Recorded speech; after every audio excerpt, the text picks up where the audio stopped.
Do you own a Sony APS-C camera like the A6700 or FX30 and wonder if this Sigma 18 to 50 2.8 lens is good enough to get the job done, or if you should spend more than twice as much on Sony's own 16 to 55, then this is the place that you should be. Brian here at Random Tech, and in this video we're going to compare these two lenses head to head and figure out which one makes the most sense for you. Let's start off with the most obvious difference between these two lenses, the size and weight of them. Now, the 16 to 55 from Sony is not a big lens by any stretch. I think it comes in just shy of 500 grams. I want to say around 494 grams. But the Sigma is just a feather light lens for what it is, which is a constant f2.8 aperture, and that comes in just shy of around 300 grams. I want to say 292, somewhere around there. And when you have them in your hand or on your camera or in your bag, more importantly, you can feel the difference between the two. It is noticeable. I much prefer the smaller, lighter size, smaller, lighter weight of the Sigma as opposed to the Sony 16 to 55. Next up, let's talk about focal range. This is a big deal for a lot of people, myself included. The difference between 18 and 16 gets you pretty significantly different field of view. It's about 10% wider. So in certain situations where you're indoors, say, and you just physically can't back up another step, that having that 16 millimeter, which is the equivalent of 24 millimeter full frame, having that additional field of view, that wider field of view, really does make a difference in a lot of situations. So I do find that I like shooting at 16. Right now, what you're looking at is 24 millimeters on both of them, which is the equivalent of maybe 35-ish, 36-ish on a full frame camera. But let's now just test out the zoom and see how big a difference is for the wide part.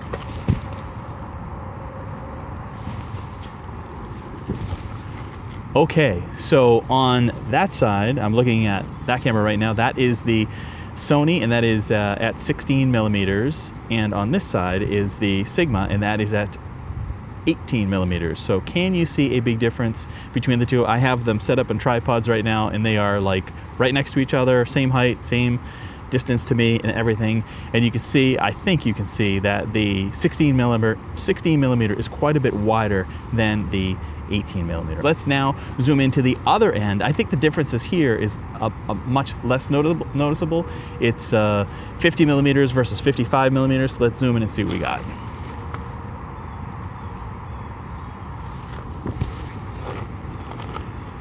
Okay, that is pretty tight, but you can see that is not a huge difference between the two. I guess the 55 is a little bit tighter versus the 50. And just so you know, I'm filming at 5.6, not wide open at 2.8 because it's like super bright sunshine. And I didn't want to put an ND filter on the front of these lenses simply because that can change the color rendition of them. So what you're seeing is just a really high shutter speed of 1/2000th of a second and f5.6, and I've got the base ISO of 800. I'm shooting an S-Log3, and I'm applying a LUT from Eric Lens called the Harmonic LUT. It's part of his Canon EOS Alpha LUT. I've done a video about that specific LUT, which I will leave to up here. So anyways, that's a 55. Let's zoom out and get a little bit more realistic here. Okay, now we are back at a more manageable distance at that 24. So that's a look at the zoom range. Let me know down in the comments if you think it's worthwhile to have that 16 versus 18 and 50 versus 55. All right, let's talk stabilization. While neither lens is equipped with optical stabilization, the IBIS in Sony cameras just works better with the native Sony lenses. Now, I'm not sure if it's something that Sony does that they don't share their protocols with the third-party manufacturers, but when you look at the footage, you can see a difference between the two. Now, if you shoot video with a Sigma or Tamron, I'd highly recommend that you turn IBIS off in camera and then use either Catalyst Browse or Gyroflow to get smooth footage. Now, this is kind of a pro tip, but if you are going to be doing that, make sure that you keep your shutter speeds high. Leave that ND filter at home. You're not going to need it. And just throw that 180-degree rule right out the window. It's absolutely useless because you do need that high shutter speed when you are fixing it in post, so to speak, or stabilizing it in post. All right, now listen, it is not all doom and gloom here for the Sigma. It has a ridiculously close minimum focus distance of just 4.8 inches. I think that's around 10, 11, 12 centimeters for all my non-US viewers, because the rest of the world is in centimeters, and we are not. Totally unrelated, if you have not seen that Saturday Night Live skit yet, where they talk about weights and measures during the Revolutionary War, you have to go check that out. In fact, I'll leave a link in the description below where you can go check it out. Definitely watch that. It's one of the funniest SNL skits I've seen. All right, let's get back to the business and the task at hand, which are these two lenses. The Sony has a minimum focus distance of more than twice that, of about 13 inches. But in my real world experience, it feels more like double that. It feels like 2 feet. I can't seem to get a good sharp image at 13 inches. You do have to extend out quite a bit further than that, and I'm not quite sure why that is, but it is what it is. So real world experience, the close focus distance is much longer on this lens as opposed to the 18 to 50. Now, I would also argue that the Sigma just feels like a better built lens. Most of their lenses are still built in Japan, and this one is no exception. The build quality really is exceptional. It's small, light. It's just a nicely built lens. Not that the Sony G lens is poorly built. It's just I really like the build quality. Everything on this is just so smooth, as opposed to this is, I mean, it's smooth-ish, but it's not as smooth as the Sigma. And I really appreciate that, you know, that they're still building these lenses in Japan, and it's just a fantastically built lens.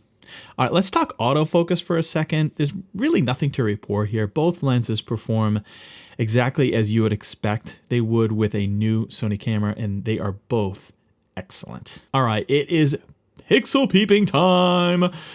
All these tests were done using my FX30 with the aperture set wide open to f2.8. Now, a quick explanation as to why I do that. I only test lenses at their widest aperture for really 2 reasons. First, if it doesn't perform well wide open, why spend that premium cake on a fast lens? And then secondly, nearly all modern lenses perform great when stopped down at 5.6, f8. So there's really not much value, in my opinion, in doing those tests. Okay, here we are at 16 on the Sony and 18 on the Sigma. And you can already see that the Sony is performing better. It's the same story at 24, 35, and 55, or 50 on the Sigma. Now, objectively, Sony is the sharper lens with better contrast. However, does any of this even matter in the real world? Let's take a look at some side-by-side images, and you can be the judge. I don't need you to keep up, I'm slowing down anymore. Do what you want, don't ever call me a side. You know what I want, girl, I'm trying to make you mine. Hey, yo, excuse me, please don't confuse me. Liquid in my cup, I keep it juicy, juicy. I used to be like that way back then. I was way back then. I had braids back then. On the hip, in case the obstacle. My homie Tommy always had the hook up. So, back to the original question. Is the Sony 16 to 55 worth more than double the price of the Sigma 18 to 50? As usual, it depends. A couple of little niggles I have with the Sigma is that there's no AF to MF switch on the lens itself. You can see it's just a bare barrel. And I use that feature a lot, especially when shooting video. Also, the zoom rotates opposite every other zoom lens I own, which can be a bit annoying. So right now I'm trying to turn it the way that I would normally turn it, and that's not working. You have to do it the opposite direction. Now, all that being said, it still represents an unbeatable value when it goes on sale for just $550. You can buy these used actually for even less than that. I want to say around $400. Now, in addition, it balances really nicely on the smaller APS-C bodies like the A6700. Now, if you are a photographer, I'd recommend going with the Sigma because the results are so similar. However, if you are a hybrid or video first shooter, you will appreciate more of the features that the Sony offers. This AF/MF switch is huge. The focus hold button right here. and better communication with the IBIS system are all great benefits of this 16 to 55. Let me know down in the comments which one you prefer and why.